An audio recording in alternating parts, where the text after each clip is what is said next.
이번 시간은 베데스다의 38년 된 병자에 대한 이야기를 함께 나누도록 하겠습니다.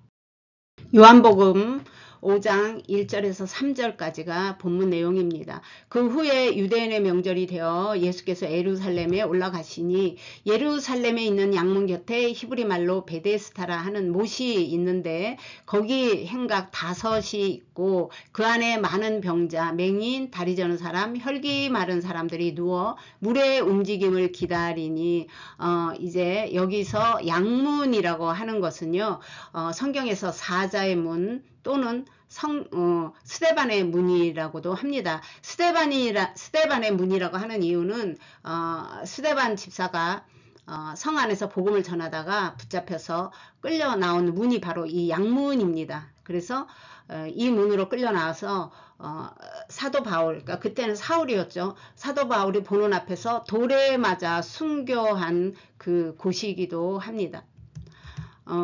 또한 이 문은 바로 예수님이 십자가를 지고 걸었던 십자가의 길의 시작점입니다. 십자가의 길은 비아돌로사라고도 하죠.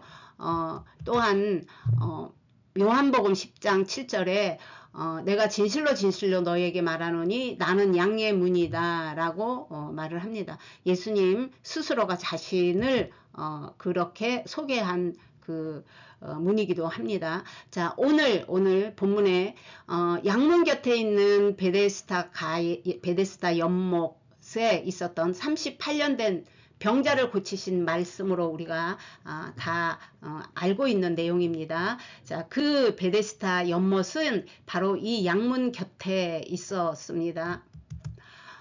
동쪽으로 이 문에 있는 동쪽에 있는 이 문을 양문이라고 하는 데는 이유가 있습니다. 문이 8개가 있습니다. 근데 이 문을 양문이라고 하는 데는 이스라엘이 대속죄일에 아사셀 양을 이스라엘 백성의 모든 죄를 짊어지고 이 강야로 나가는 바로 그 아사셀 양이 나가는 문이었습니다.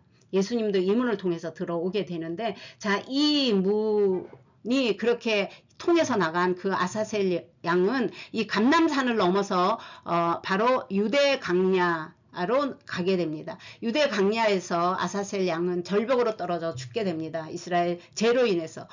그로 인해 이스라엘 백성의 죄가 대속하여 지는 것이라고 할 수 있습니다. 자, 이 양문은요, 백성을 구원한 문입니다. 예수님이 아사셀 양으로 지금 비유되고 설명하고 있는 것입니다. 이 양문과 이 장소를 이 배경으로 해서 예수님이 자신이 어떠한 일을 할 것인지를 지금 말하고 있고 자신 드러내고 있는 그 내용입니다. 이 내용에서 예수님을 보지 못하면 우리가 다른 방향으로 가게 됩니다. 그리고 주인공인 예수님은 그냥 미화가 되고 이 38년 된 이 한자가 주인공으로 만들어버리는 설교와 해석이 너무나 많이 있다는 것입니다. 그것이 아니라는 것을 오늘 말씀을 통해 여러분과 나누고 있습니다. 자, 예수님께서도 갈릴리에서 예루살렘으로 가실 때 이 양문으로 들어가셨습니다. 이 예수님께서 나귀를 타고 들어가신 문이고요. 그때 들어가셨을 때 많은 이 사람들이 종려나무 가지를 흔들며 예수님을 환영했습니다. 바로 그때 들어간 문이 바로 이 양문이었습니다. 그래서 예수님, 바로 아사셀 양은 예수님을 통해 인류의 죄 문제가 해결됨을 설명하는 비유입니다. 예수님 스스로 아사셀 양이 되어서 인류의 죄를 지고 십자가에서 돌아가실 것을 암시하고 있다라고 할 수가 있겠습니다. 앞에서 배경 설명을 좀 드렸습니다. 이번에는 양에 대한 그 양문 곁에라고 할 때 이 양은요, 촌이에요. 거기에 해가 붙어서 하촌인데, 이 촌은 양, 염소, 양떼, 양물이 이동한다는 뜻의 어원에서 유래되었습니다. 그리고 이 해가 붙었는데, 이 해는 하나님의 호흡으로 영적인 공급을 해서 우리가 하나님의 뜻과 같아진 그런 뜻을 가지고 있어요. 그래서 이 해는 하나님의 뜻과 같아진 그 양이에요. 정관사로 그 양은 무슨 양을, 어떤 양을 말할까요? 바로 예수님 말하는 거죠. 그리고 그 말씀이 진리인 예수님, 그 예수님의 말씀으로 우리가 동일해진 그래서 우리들, 그래서 이 하나님의 말씀으로 양육이 된 바로 예수님의 그 제자들, 동일한 예수님의 뜻과 같아진 그러한 사람들도 양입니다. 그래서 그러한 사람들의 목자가 되시고 우리의 대장 되신 예수님을 뜻한다 라고 할 수가 있겠습니다. 자, 그 다음에 이 베데스다 라고 하는 못이 있다 그랬어요. 이 베데스다는, 자, 베이트는 성전입니다. 그리고 이 핫세다는, 그래서 은혜의 집, 은총의 집, 긍휼의 집이라고 하는데, 이 핫세드는요, 이 사랑한다, 연모한다, 은혜, 인자, 인애, 은총이라는 뜻을 가지고 있어요. 그래서 알레프는 하나님의 충만함이에요. 1000이라는 숫자가 있고요. 또 1이라는 그 숫자도 나타냅니다. 그래서 하나님의 사랑, 하나님의 은총, 하나님의 은혜는 하나님이 우리에게 공급하심으로 인해서 우리에게 임하는 것이에요. 그런데 이 하나님의 어떤 공급이라 할지라도, 어떤 은혜와 진리라 할지라도 우리의 동의가 없이는 역사할 수가 없습니다. 하나님이 그렇게 인간을 만들었고 인간에게만 허락하신, 우리에게 주신 자유의지입니다.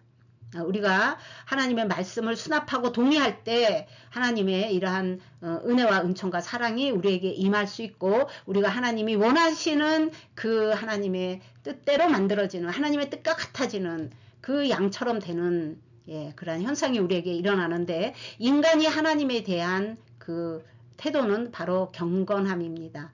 그리고 충성이고 절대적인 믿음이 필요한 거죠.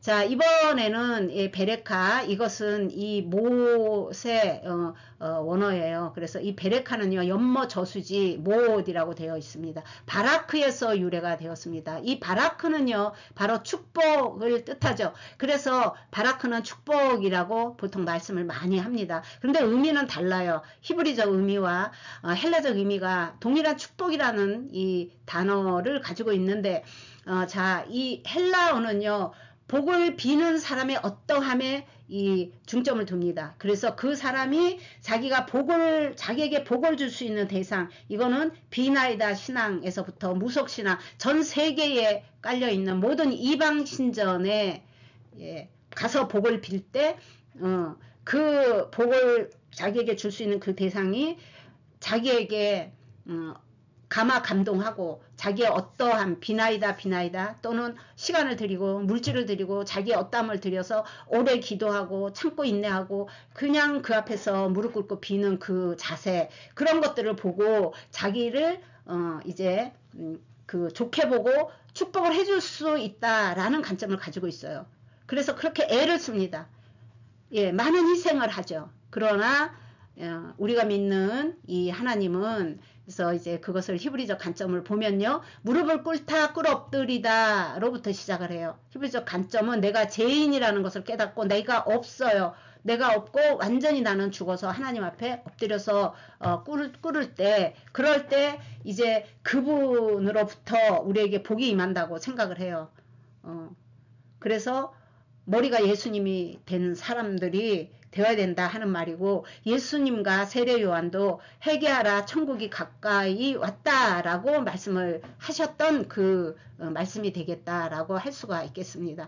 자, 이제 여기서 이 행각이 5이 있고 할 때 이 행각은요, 이 올람밈이에요. 올람밈은 보시면 아시겠지만 엘이에요. 엘은 하나님을 뜻합니다. 신이에요. 그리고 여기에 마임은요, 진리의 물로 모세오경을 말해요. 모세오경은 히브리 관점으로 보면 성경입니다. 그래서 그 뜻이 있어요. 그래서 하나님의 진리가 하나님의 사역으로 사람에게 동일한 진리로 채워지는 것이에요.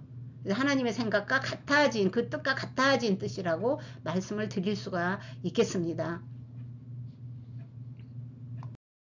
3절을 보겠습니다. 그 안에 많은 병자, 맹인, 다리 저는 사람, 혈기 마른 사람들이 누워 물의 움직임을 기다리니 라고 되어 있습니다. 자, 이 맹인 소경은요, 진리를 못 보는 사람들입니다. 그리고 다리 저는 사람은 한 면만 알고 한 면은 모르는 사람들이에요.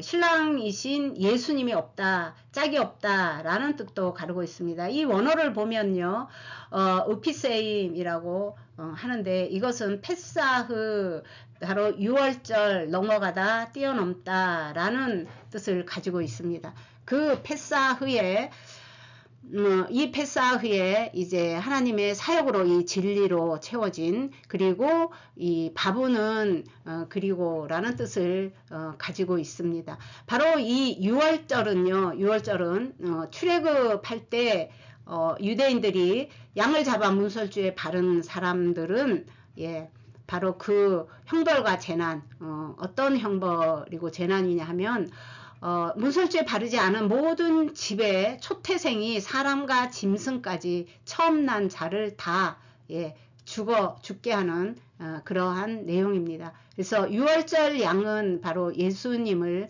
상징하죠. 그래서 백성들의 죄를 면하기 위해서 바쳐지는 희생 제물이다라고 할 수가 있겠습니다.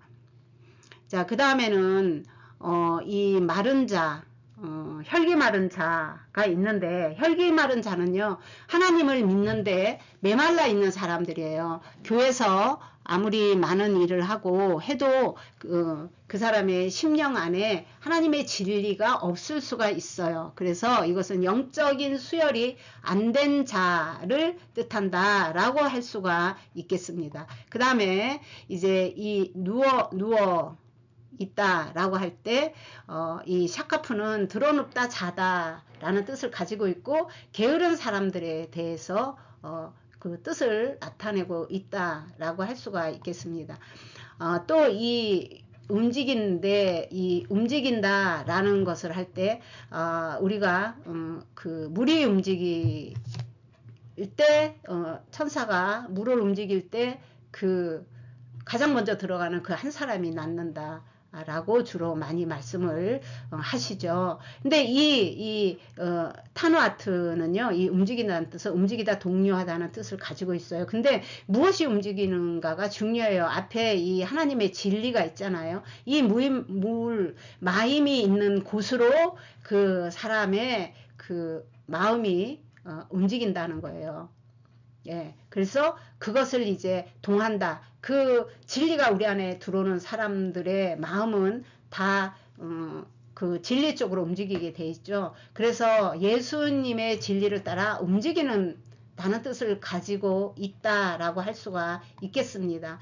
자, 이제 여기에 하마임은 하나님의 뜻이 진리로 만들어지는 것을 뜻한다고 말씀을 드렸는데, 그러면 여기까지를 한번 정리를 해보도록 하겠습니다. 5개의 행각이 있고 그 안에 병이 든 사람들로 가득 한 것 같은 그 뜻을 가지고 있다라고 하면, 자, 이유가 베데스다라는 못에 가장 먼저 들어가는 사람은 병이 낫는다라는 가설이 있고, 거기에 개인적인 해석을 조금 더해서 38년 된 사람을 주인공 만들어 버리는 것은 성경이 말하려고 하는 의도는 아닙니다. 그래서 이 원문적인 해석을 조금 여러분의 그 도움이 될까 하고 말씀을 좀 드렸습니다. 예루살렘의 그래서 이 양문으로 들어오는다는 이것은요, 예루살렘의 축복을 받기로 예비된 그 문이에요. 그 양문이 예수님도 들어오는 문이고, 그 아사셀 양도 그 문으로 나갔고, 그래서 들어오는 그 양을 말하는 것이에요. 그래서 하나님의 진리 앞에서 물이 아닌 진리를 기다리는 양이잖아요. 우리가 물질적인 이 그 출렁이는 물, 이게 아니라 바로 하나님의 진리를 나타내는 이 마임이 움직이기를 기다리고 있는 그 양을 이제 우리가 자녀라고 하죠. 그래서 하나님의 성전 안에 하나님의 도움, 하나님의 채움이 필요한 사람들이잖아요. 충만하게 하나님이 채워진 그 진리를 담는 그릇, 그것은 바로 사람을 말하고 그건 성전이다 라고 말씀을 드릴 수가 있습니다. 그래서 복을 받기로 예정된 사람이다 라는 뜻은요, 하나님의 영적 영역의 복, 가장 우리에게 필요한 복이고 우리가 구해야 될 복이다 라고 말씀을 드릴 수가 있습니다. 영적으로 내 뜻이 하나님의 뜻과 같아지는 것이 참된 복이다 라고 말할 수가 있습니다. 자, 원래 이 주제는 5장 1절에서부터 9장 9절까지입니다. 근데 너무 길어서 제가 여기서 잘랐습니다. 그러니 이제 4절서부터 9절까지가 이 주제의 2편으로 바로 이어서 나갑니다. 그러니 그 2편까지 봐주시기를 들어주시기를 부탁을 드리겠습니다.